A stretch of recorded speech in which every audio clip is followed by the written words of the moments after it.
Ерсін өз туған күнін атап өтпекші. Кәдімгідей дайындалып азын-аулақ тәттісін сатып алып дастархан жайды.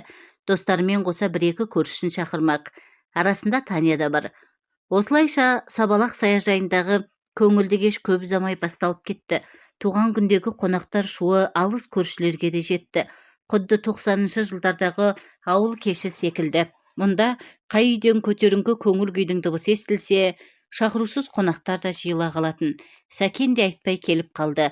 Келді де ішімдікке кірісті. Әдегеннен Танямен әңгімесі жарасқан ол кешті өз үйінде жалғастырмақ болып қызды шулы ортадан қолтықтай шыққан. Арада 4 күн өтті. Туған күннің қызығы басылып, күнделікті күйбең тірлік қайта басталған. Ерсұлтан баяғыша ауыз су алып келуге қамданды. Өйткені мұндағы тұрғындар суды тасып ішетін, кейде құдығы бар үйлерге өтініш жасап, апталық суды жинап алатын. Бүгін де сол жұмысына кірісті. Сағат тілі 5-тер шамасында. Түскі ұйқысынан оянып, екі көзін тырна башқан ол, шелегін алып көрші Сәкен ағайдың үйіне келді. Даладағы құдықтан енді су ала берген ол, қазылғанына көп болмаған, топырағы әлі кеппеген жерді байқап қалды. Төмпешікке наузар ауғанын сол, қопыған жерді қазғаны сол екен, астынан адамның аяғы шолтаң етіп шыға келді. Арада көп уақыт өтпей мәйіт табылған үйде полицейлер қаптап кетті. Сарапшылар қыздың қалай өлтірілгенін анықтауға кірісті. Қылмыскер кім? Жан-жүректі езетін сұмдық қылмысты Қызылорда қалалық полициясы тергеу бөлімінің бастығы Марат Алиев өз бақылауына алған. Тыныш жатқан елді дүрбелеңге түсірген қылмыскерді тезірек таппаса полицияға сын. Бірінші боп күдікке мәйіт табылған. Үйдің егесі Сәкен ілінген. Әзірше ол 2 ай тергеу изоляторында болады. Бірақ қызға қатысы жоқтығын айтқан Сәкен күдікті өзінен алыстатып әуре. Тіпті ол бірнеше күннен бері үйде қонбағанын да айтты. Дегенмен куәгер ішінде Таняның соңғы рет Сәкенмен көргендер баршылық. Бәрі айдан анық. Қылмыскер Сәкен. Алайда оның соңғы берген жауабы Марат Нұрлан нұрын ойландырып тастады. Өйткені Сәкен үйінен қаладан нағашы інісі Тыныштықтың жиі келетінін, Ерсіннің туған күні болғанда соның да қонуға келгенін айтқан болатын. Күнделікті сан түрлі оқиғалармен кездесетін Марат Алиев бұл жолы да қылмыстың шытырман оқиғалы екеніне шүбә келтірмеді.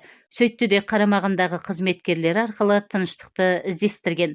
Тыныштық тергеуге алынғанымен қылмысты мойындаған жоқ. Мен ол қызды мүлдем танымаймын, көрген де емеспін. Алайда сен Сәкеннің үйіне барып қонғаныңды жоққа шығармайтын шығарсың.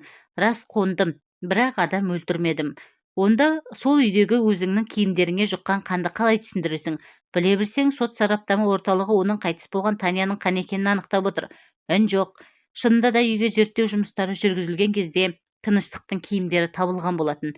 Бірақ жігіт киімдегі қан ізінің қайдан жұққанын түсіндіре алмай әлек. Осыдан ақ оның қанды қылмысқа қатысы бар байқалатындай. Бұдан әрі тергеудің қажеті де шамалы. Әрі адам өлтірген күннің ағасының үйіне қонған ол ертеңіне түске таман қайтып кеткен. Сәйкестікті қарамайсыз ба? Дәл сол күні 17:00 шамасында Ерсұлтан да мәйітті тауып алған жоқ па? Рет-ретімен келіп тұр. Қызды айуандықпен өлтірген ол есік алдына көмгенде ғайып болған. Әрі өзінің үйі емес ағасының мекенжайы болғандықтан күдікті соған түсетінін сезген. Бірақ бір қателік жіберіпті. Киімін ол үйге ауыстырмау керек еді. Тыныштықтың шырылдағанын көрген сайын тергеушінің де күдігі қоюлана бастады. Былай қарасаң, мұндағы жалғыз айғақ киімдегі қандағы. Ал ол дақты кісіге жала жабу үшін әдейі жақсаще. Қылмыстан жалтару үшін мұндай құйтырлыққа баратында жоқ емес. Ендеше істі әлі де тексере түсу керек. Осы сәтте қарауындағы із кезушінің бірі жәбірленушінің телефон табылғанын жеткізді. Шындығында полиция қызметкерлеріне Таняның телефонын табу көп қиындық тудырмады. Телефонды жақында ғана Титов қасындағы бір азаматтың сатып алғаны белгілі болды. Алайда қалалық полицияға тез арада жеткізілген ер кісі Тыныштықты танымады. Оның сипаттауынша телефон сатып алған мүлдем бөлек. Осыдан кейін дереу Сәкенді алдырған тергеуші куәгерді сынап көрмек болған. Тергеу бөлмесінде отырған Сәкенді сыртынан көрсеткенде куәгер сатушыны жазбай таныды. Осылайша әнеміне нүкте қойылады деп отырған іс қайтадан басқаша сипат алды. Куәгермен бетпе-бет кездескенде ғана шегінерге жер қалмағанын түсінген Сәкен ағынан жарылды. Сол түні Таняны қолтықтап үйіне жеткен ол, жас қыздың өзін қорсына сөйлегеннен намыстанған. Ішімдікке масайған Таня оны байқар емес. Қайта өзіне 10 жас үлкен жігітті балаша балағаттап тепсініп қоймайды. Миын арақтың оты торлаған Сәкеннің сөз көтере алмағаны белгілі. Іштей тістенген ол аузына сөз түспей қарбанып қару іздеген. Қолын әлінгені балға болды. Жанындағы серігінің үндемегенін жеңісім деп ұққан Таня ауаға көтерілген балғаны көргенде ғана өзінің қателескенін ұқты. Бірақ ойлануға да, кешірім сұрауға да бәрі кешеді.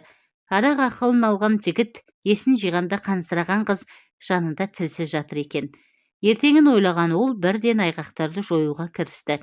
Қыздың денесін құдықтың жанына апарып көмген ол қан жұққан киімін де өртеп жіберген. Бірақ қабырғаға ілінген тыныштықтың киіміне мән бермепті. Көше шамдарының сәулесі мен бағдаршамының қызылды жасылды жарығы тас жолдың бетіндегі суға шағылысып, жол үстінде түрлі жолақтар дірілдейді. Арагідік зу етіп өте шыққан машиналар шалшық суды шашыратып, жылтылдаған суды сапырылыстырып кетеді. Жолдың арғы беті, қаз-қатар тізілген электр шамдары, онан әрі төбесі шатырлы, жазғы сырахана. Жолдың жиегінде бір қыз тұрған. Ол тас жолға түскен бейнесінен күлгенді. Кенет тарс ете қалған дыбыс пен жан шырған айғай қабаттасып шықты. Жол үстіндегі жылтыраған түстің бәрі демін ішіне тартып түнере қалды. Бас сүйегі езілген қыздың маңына адамдар шоғырлана бастаған. Ал кідірместен өте шыққан автобусқа зер салған ешкім жоқ. Жұмысқа көбіне көп кешігіп келетін әдетім. Күндегі уақыттан сәл кеш келсем де, кабинетте ешкім жоқ екен. Компьютердің түймесін бастым да, екінші телефонымды ашсам, қабылданбаған қоңыраулар мен хатқа толып қалыпты. Осы кезде тыстан тергеуші Хасен кіріп келді. Жүрісі суыт. Сырт киімін ілді де қайтадан есікті жартылай ашып, аты жөндерін тіркеп, бір-бірден енгізе беріңіз деді. Сосын маған бұрылып, кеше қаланың шеткі ауданында бір қызды автобус қаққан, әлде қыз автобусты қаққан деді қисық сөйлейтін әдетімен. Оқиға болған жерден 4 куәгер таптық. Мен үнсіз куәгерлердің сөзін теруге дайындалдым. Үстіне ұзындау қара плащ, басында картуз киген селеу шыққан сал мұртты біреу кірді. 2 ақ сұрақ қоямын, көп уақытыңызды алмаймын. Өз көргеніңізді нақты әрі анық айтуыңызды өтінемін деді тергеуші. Жеңіс күнінің құрметіне де аздап тойлатып, айтпақшы мерекеңізбен деп бастады бірінші куәгер шұқалақтап. Уақыт шамамен 11 боп қалған кез. Сыраханада 1-2 үстелден әрірек бір әйел кеш бойы жалғыз сыра ішіп отырды. Құлағында құлаққабы бар. Ешкімде шаруасы жоқ, планшетіне үңіліп отырды да қойды. Мас болғаны белгісіз, жылағаны белгісіз, жүзі мұңды көрінді. Қазіргі қыздар сол, түн ішінде сыра ішіп, көше кезіп. Тоқтаңыз, сіз мұны айтыңызшы. Қыз жолдың арғы бетіне өте қоямын деді ме, әлде қасақана машинаның алдына жүгіріп шықты ма? Ол сәл ойланып қалды да. Ол біреуге телефон шалды, бірақ оңды жауап алмағандай көрінді. Демек, оның жігіт алдаған. Қазір жігіттерде мүлдем жауапкершілік жоқ. Тарс ете қалған дыбыс естілді. Қарасақ жолдың үстінде қыздың өлі денесі жатыр. Қаланың соңғы автобустарының бірі болса керек, асығыс кетіп бара жатты. Бірақ ол соқты ма, әлде басқа машина соқты ма, оны анық көрмедім.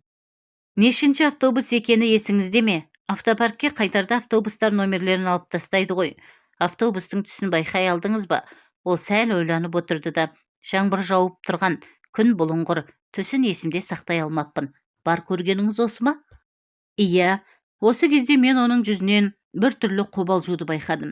Іштей, қыздың өліміне бұл куәгердің де қатысы бар ма деп ойладым. Анық көрген нәрселерін де сырғақтап айтпай отыр. Тергеуші Хасен шылымын тұтатып болғанша екінші куәгер кірді. Көзілдірік киген, жүзі қуқыл, ұзынша шашы бар, қыз мінезді жұқалтаң жігіт екен. Тергеуші тағы да оған әлгі 2 сауалын қойды. Түн жаңбыр сіркіреп тұрды. Қыздың да жүзі сол түнде мұңды болатын. Ол жалғыз отырды. Жалғыздықтан қажыған шығар бәлкім. Өмірде өзіңнен жалғыз екеніңді сезіну. Тергеуші куәгердің сөзін бөліп, қыз жолға қалай шықты, соны айтыңызшы. Өте өкінішті.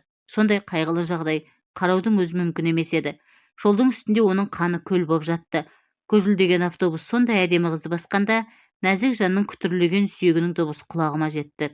Жүрегім әлі сыздап отыр. Нақты әрі көңілге қонымды айғақ таба алмады ма?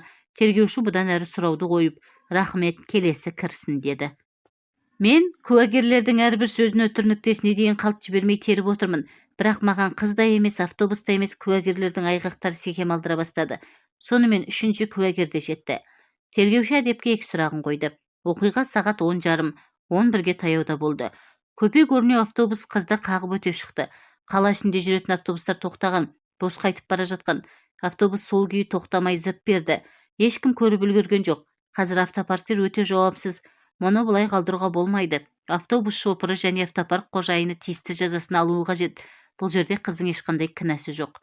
Жақсы, рахмет деп шолақ қайырды тергеуші. Куәгерлер қызды ақтап, автобусты даттай жауап беруде. Автобустың нөмірін айтқан бірі жоқ. Әлде жасырып отыр ма? 4-ші куәгер әлгі үшеуінен гөрі ересек екен. Тергеушінің әдепке 2 сұрағына ол асықпай ойланып, баппен жауап берді. Біз ұжымымызбен көңіл көтеріп отырдық. Сырахана деген біреу келіп, біреу кетіп сапырылысып жатқан жер. Көрген нәрсең есіңде қалмайды. Бір қарағанымда көшеде бір қыздың өлі денесі жатты. Бірақ оны машинаға ақтым, әлде біреулер өлтіріп сол жерге тастап кетті ме? Әлде біз мүлде ойламаған оқиға болды ма, бейхабармын. Қысқасы, зер салып қарамаппын. Жол үстіндегі қызды көрген соң не істедіңіздер? Мен оқиға болғаннан кейін бірден үйге тартып отырдым. Себебі ұйықтайтын уақытым болып қалыпты. Ал қағылғандар не істегенін білмеймін. Сау болыңыз, сіздер боссыздар. Қажетті жағдай болса хабарласамыз деген тергеуші хабарласамызды сенімсіз айтты. Мен тергеушіде қылмысты нақты айғақтайтын дәлел бар болған соң, олардан жеңіл ғана жауап алды деп бір ойладым. Куәгерлер кеткен соң тағы да шылымын тұтатқан тергеуші оларды қылмысқа қатысы жоқ және нақты айғақ болатын адамдар емес, әсершіл, қиялы біреулер деп келе кетті. Оқиға болған ауданнан ең соңғы қайтқан автобус автопарктен біліп, экспертиза жасауға және басқа да жолдарын қарастыруға болар еді. Бірақ тергеуші істі жапты да асығыс еңбек демалысын алып